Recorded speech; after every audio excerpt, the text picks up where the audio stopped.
नमस्कार. कादंबरी जीवलगा भाग 39. संध्याकाळचे 5 वाजत आलेले होते. दिवसभर फिरून घरी आल्यामुळे नेहा आणि सोनिया दोघीजणी अगदी निवांत बसल्या होत्या. हातातल्या फोनमध्ये लक्ष होते, पण मन मात्र अजिबात नव्हते. नेहाच्या मनात एकच विचार, हेमूने मेसेज तरी द्यायला हवा.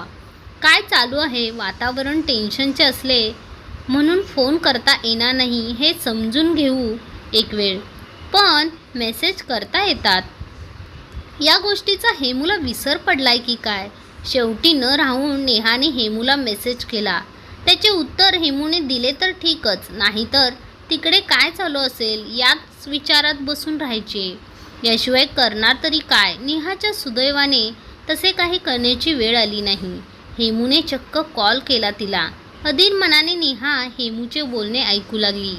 नेहा, इकडे तसे सगळे ठीक आहे, पण ज्या कामासाठी यावे लागले आहे ते मात्र उद्या होणार आहे. कार्यक्रमात बदल झाल्यामुळे मामी स्वतः मुलीला आणि तिच्या फॅमिलीला घेऊन उद्या दुपारी येणार आणि लगेच जाणार आहे.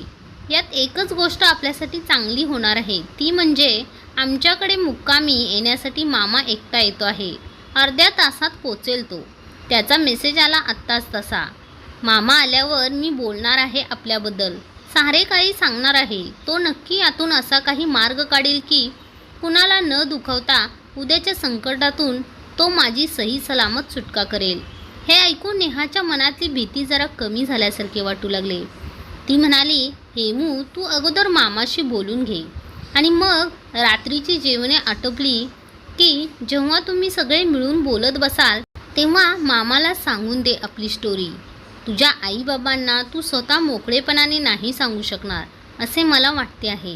हेमू, मी किती वाट पाहत होती तुझ्या फोनची, मेसेजची, पण तू तुझ्याच परेशानीत असल्यासारखा वावरतो आहेस. अरे, मी तुझ्याशिवाय कुठे वेगळी आहे हे लक्षात असू दे रे नेहमी. आणि मेसेज पाठवत राहा, हातात तर असतो फोन नेहमी. यावर हेमू म्हणाला, ओके नेहा मॅम, लक्षात ठेवील. यापुढे तुला असे वाट पाहायला लावणार नाही. ऐक ना, मी काय म्हणतो आहे, रात्री इकडे सगळे झोपी गेल्यावर आपण व्हिडिओ कॉलवर बोलूया का? तुला पाहून खूप खूप दिवस झालेत असे वाटायला लागली. तुला पाहून, तुझ्याशी बोलून जीवाला बरे वाटेल नेहाराणी. करू ना कॉल? नेहा म्हणाली, राजा, नाही कशी म्हणू तुला? तू तिकडे गेलास आणि माझी झोप उडाली. जागीच असते, डोळा कसा तो लागतच नाही. मी वाट पाहीन. तू मात्र ऐनवेळी विसरून ढाराडूर झोपी जाशील. तेवढे होणार नाही याची काळजी घे. नेहाच्या बोलण्याला उत्तर देत हेमू बोलू लागला, नेहा, तुला रात्री कॉल करायच्या वेळेपर्यंत मामाशी माझे बोलणे झालेले असेल आणि आम्ही दोघे मिळून माझ्या आईबाबांशी काय बोललो, ते काय म्हणाले हे पण सांगेल तुला. त्यासाठीच तर कॉल करायची माझी धडपड आहे. हेमूचे खुलासा ऐकून नेहा म्हणाली, हो हो, हे तर सगळ्यात महत्त्वाचे आहे. कदाचित उद्या होणाऱ्या कार्यक्रमापेक्षा आज तू तुझ्या मामाशी बोलणार, आईबाबांशी बोलणार. माझ्या दृष्टीने हे सगळ्यात आवश्यक आणि महत्त्वाचे आहे. त्यावरच उद्याचे सगळे अवलंबून आहे. यस नेहा, तू म्हणतेस ते अगदी बरोबर आहे. बरे, ठेवतो मी. मामा येईलच थोड्या वेळात. बोलूया रात्री. जागी राहा. Neha, love you. Bye. Hemu, love you राजा. नेहाने फोन ऑफ करीत बाजूला ठेवून दिला आणि तिचा फोन पुन्हा वाजला.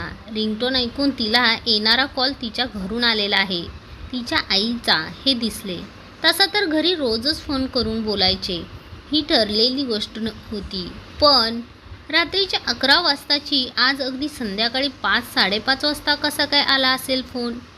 नेहाने फोन कानाला लावला. आईचा आवाज ऐकून तिला बरे वाटले. आई बोलू लागली, नेहा, मी काय सांगते आहे ते नीट ऐकून घे आणि तसा विचार करण्यास सुरुवात कर. तुझे आजी आणि आजोबा दोघेही आता खूप थकलेले आहेत. वयोमानानुसार हे आहे.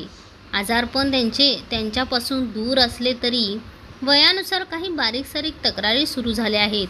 हल्ली दोघेजण आमच्या मागे लागलेत. यंदा दिवाळीच्या नंतरच्या लग्न सीझनमध्ये तुझ्या विकास भैयाचे आणि विशेष म्हणजे तुझे शुभमंगल सावधान थाटामाटात उरकून टाकावे.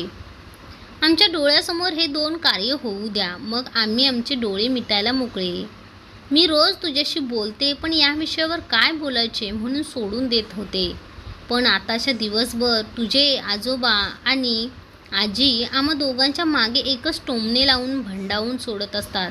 तुझ्या विकास भैयाचे जास्त दिवस लांबवणे बरे नाही. तुझ्या आधी मग त्याचे. तुझी आजी आम्हाला सुनावते रोज, हे बघ सुनबाई, आधी लेक सासरी पाठवावी, मग आपली लक्ष्मी घरात आणावी, अशी रीतच आहे. तुम्ही आता उशीर नका लावू. नेहा आमची एकुलती एक लाडकी नात, तिच्या मांडवात आम्ही हजर असावे, आमची ही एकच इच्छा पूर्ण करा. आता तूच सांग नेहा, मोठ्या माणसांना आम्ही काय बोलणार आणि कशासाठी थोपवणार? कारणे दिली तर ती पटायला हवीत. तिचे शिक्षण होऊ द्या, ते झाले. तिला नोकरी लागू द्या, मग बघू. आता नोकरी लागून 6 महिने होऊन गेलेत, आता काय हरकत आहे? आणि नेहाचे काय ऐकायचे? तिच्या मनाप्रमाणे तिला बाहेरगावी जाऊ दिले, काही गरज नसताना तिच्या मावशीकडे राहू दिले. सोयऱ्यांच्या घरी या घरातील लेकीने असे राहणे आम्हाला आवडलेले नाही. आणि आता तर म्हणे मावशी परदेशात गेल्यावर नेहा तिच्या मैत्रिणीसोबत राहते आहे. नेहाने हे करू नये असे आमचे अजिबात म्हणणे नाही, पण तिच्या लग्नाची जबाबदारी तिने घरच्या मोठ्या माणसांना पार पाडू द्यावी, असे आमचे मत आहे. सगळे निर्णय घेण्याएवढी अजून ती मोठी आणि समजूतदार झाली आहे असे आम्हाला वाटत नाही. नेहा, तुझ्या आजोबांनी आणि आजीने घरातल्या सगळ्यांच्या समोर त्यांचे हे स्पष्ट मत बोलून दाखवले आहे. आणि तुला तर माहिती आहे आपल्या घरातील पद्धत. आजोबा आणि आजी जे सांगतील तो अंतिम निर्णय असतो, तो कुणीही बदलू शकत नाही. आणि आजपर्यंत कुणी तसा प्रयत्नही केलेला नाही आहे. कुणी कधी उद्धटपणे वागलेले नाही आपल्या घरात. माझे एवढेच सांगणे आहे की आता तू 2 दिवस सुट्टी घेऊन इकडे येऊन जा. सगळ्यांशी या विषयावर बोल. तुझ्या अपेक्षा, तुझे विचार सांग आम्हाला. आपल्या घरात मोकळेपणाने बोलण्याची परवानगी सगळ्यांना आहे, तशी ती तुला पण आहे. या गोष्टी आता जास्त दिवस टाळता येणार नाहीत. तू या गोष्टीचा विचार कर आणि आमच्याशी बोलायला लवकर येऊन जा. आणि तू टोलवाटोलवीची भाषा करू लागली तर काय होऊ शकेल ते तुला चांगलेच माहिती आहे. तुझा विकास भैया आणि तुझे बाबा तुला इकडे घेऊन येण्यासाठी तिकडे येतील. हे अशी वेळ तू या आपल्या माणसावर आणू नकोस. मी आज जे सांगितले ते पुन्हा पुन्हा सांगणार नाही, हे लक्षात असू दे. मी तुझी आई आहे या भूमिकेतून समजावून सांगितले आहे, हे अगोदर समजून घे. मी रागावून नाराज होऊन बोलण्याचे काहीच कारण नाही. मी अगदी नॉर्मल मूडमध्येच बोलते आहे. आपल्या माडीवरच्या खोलीत येऊन तुला हा कॉल लावला आहे कारण रोज रात्रीच्या वेळी तुझा फोन येतो तेव्हा लाईन लागलेली असते. आजी, आजोबा, तुझे बाबा, तुझा भैया, त्यावेळी कुणी पाहुणा आलेला असेल तर तो पण बोलायचे म्हणतो. आणि मग शेवटी माझा नंबर, तुला गुड नाईट करायचे, काळजी घे म्हणायचे आणि बाय करायचे, बस. म्हणून आज मुद्दाम वेळ काढून तुझ्याशी हा महत्त्वाच्या विषयावर बोलते. चल ठेवते. कधी येते आहेस? तारीख कळव. सगळेजण तुझी खूप वाट पाहत आहेत. बाय, काळजी घे नेहा. आईने फोन कट केला. नेहा हातातल्या फोनकडे पाहतच राहिली. आजचा शनिवार आणि उद्याचा रविवार हे दोन्ही दिवस तिची आणि हेमूसाठीचे परीक्षा घेणारेच आहेत की काय? हेमूच्या गावाकडे काय होतं याची चिंता लागून राहिली आहे. तर आज आईच्या फोनने मोठा बॉम्बच टाकलाय आपल्या मनावर.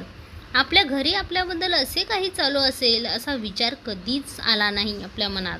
आणि आईच्या फोनने अनेक प्रश्न उभे केले आहेत आपल्यासमोर. नेहापुरती हतबल होऊन बसलेली आहे हे पाहून इतका वेळ न काही बोलणारी सोनिया तिच्याजवळ बसत म्हणाली, काय गं नेहा, तुझ्या हातापायातली शक्ती निघून गेल्यासारखी काय बसलीस? आत्ताच तुझ्या आईचा फोन होता ना. मला जरा आश्चर्यच वाटले आहे एका गोष्टीचे, की आज तू एकही शब्द न बोलता फक्त ऐकत होतीस. नेहा, तुझी आई असे काय बोलली सांगशील का मला? फोन ठेवल्यापासून तुझे लक्षण बिघडले आहे असे मला वाटते आहे. आणि एक गोष्ट लक्षात ठेव, तुझा हेमू उद्याच्या प्रॉब्लेममधून सही सलामत बाहेर पडणार, विश्वास असू दे. नेहा म्हणाली, सोनिया, ते सगळे ठीक आहे गं. आता मला माझ्या घरी हे सगळे कसे सांगायचे याची फिकीर लागली आहे.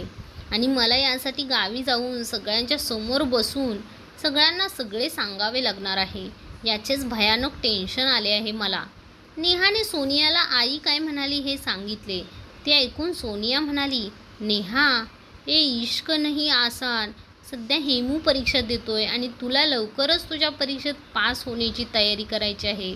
नेहा बेबी बेबी डरो मत. जब प्यार किया है तो अब डरना क्या. नेहाने घड्याळात पाहिले. संध्याकाळचे फक्त 6:30 वाजले होते.